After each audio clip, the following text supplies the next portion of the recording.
Mesdames et messieurs, bienvenue à Bametra Cameroun. Bametra Cameroun, c'est l'association pour la valorisation de la médecine traditionnelle au Cameroun. Je suis le docteur Joya, phytothérapeute, tradithérapeute, naturopathe. Aujourd'hui, je vais faire cette vidéo pour attirer l'attention de mes sœurs qui vivent en Europe. Je vais comme ça parler de la ménopause et avant cela de la préménopause. Dans un instant, je vous reviens.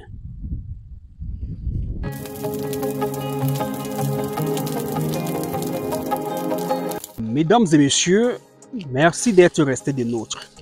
Alors, aujourd'hui, on va parler de la ménopause. La ménopause, c'est l'arrêt définitif des règles. Avant la ménopause, il y a une période dite de préménopause, la ménopause avant la ménopause. Dans cette période de ménopause avant la ménopause, la femme va remarquer un changement physiologique au niveau de son corps. Par exemple, si elle était accro au rapport sexuel, elle aimait bien faire l'amour, elle va se sentir de plus en plus un peu paresseuse. Alors, si elle avait des seins bien tendus, elle va sentir que c'est comme si les seins lâchaient un peu. Alors, lors des rapports sexuels par le passé, lors des préliminaires, elle se sentait mouillée, prête au rapport sexuel. Elle va ressentir une sécheresse vaginale. Dans la préménopause, la femme va ressentir une baisse du flux menstruel. La quantité de règles va diminuer. Le nombre de serviettes hygiéniques à changer va diminuer. Et la femme va aussi remarquer une forme d'anxiété et d'insomnie. Ça, c'est la préménopause. Et heureusement, dans cette période dite de préménopause, qui varie entre 35 et 45 ans selon la littérature médicale, une femme peut encore tomber enceinte dans la préménopause. Après cette période viendra la ménopause.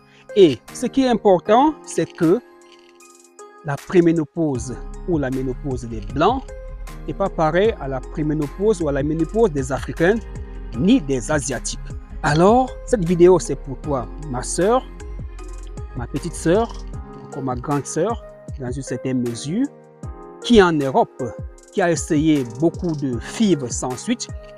Et cette fois-ci, on vous dit non, c'est impossible, vous êtes ménopausée, vous êtes vieille, vous avez 45, 46, 47, 48 ans, vous êtes vieille, vous êtes ménopausée. Non, mesdames, ne vous laissez pas décourager par ces gynécologues blancs et même ces gynécologues africains qui ont fait des études des blancs qui ont tendance à vous décourager. La ménopause des Africains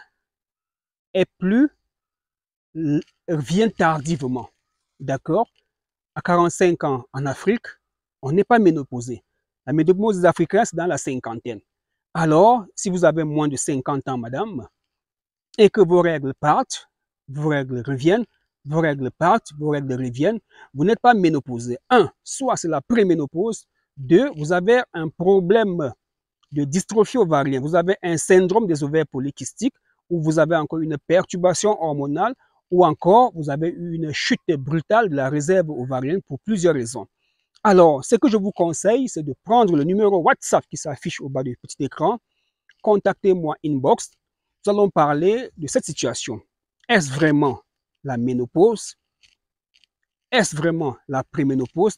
N'oubliez pas que si vous avez une baisse drastique de votre réserve ovarienne, si vous avez le syndrome de vos ovaires polykystiques, si vous avez une atrophie ovarienne, même à 25 ans, vous pouvez avoir une absence des règles. Mais cette absence des règles à 25-30 ans ne peut pas être appelée ménopause, car la ménopause est étroitement liée à votre âge.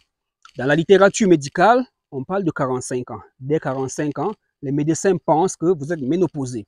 Alors qu'en Afrique, ce n'est pas le cas. Vous voyez, je suis au village, nous sommes en Afrique.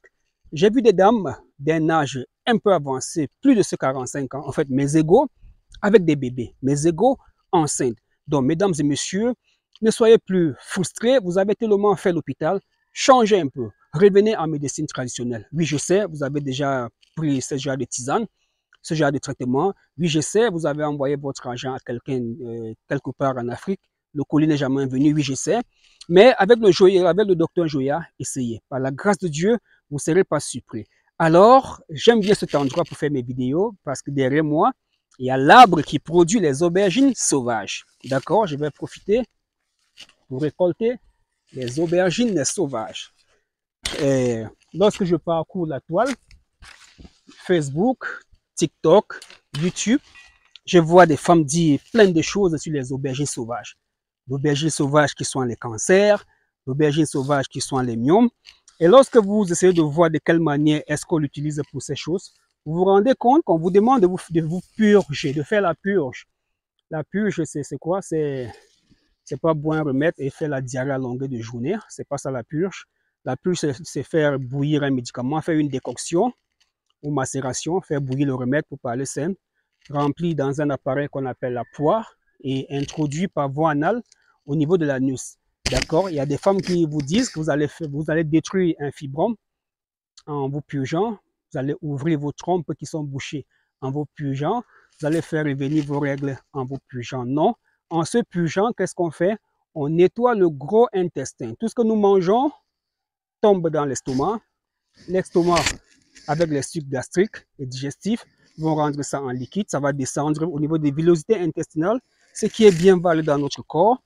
Ce qui est mauvais va descendre, rester dans le côlon, le gros intestin. Et lorsque c'est accumulé, nous irons à la selle évacuée. Donc, lorsqu'on se purge, c'est cette partie, c'est cette poubelle du corps qu'on nettoie. Et c'est bien de nettoyer cette partie du corps parce que le corps, c'est un ensemble. Alors, dans ma méthode, vous allez vous dire sûrement, docteur Joya, et pourquoi vous donnez les purges aux gens? D'accord, je donne les purges, pourquoi? Parce que quand vous allez placer, par exemple, l'ovule vaginal, vous allez vous purger. Le fait de se purger provoque des spasmes utérins. Votre utérus se contracte et se relâche parce que vous vous êtes purgé.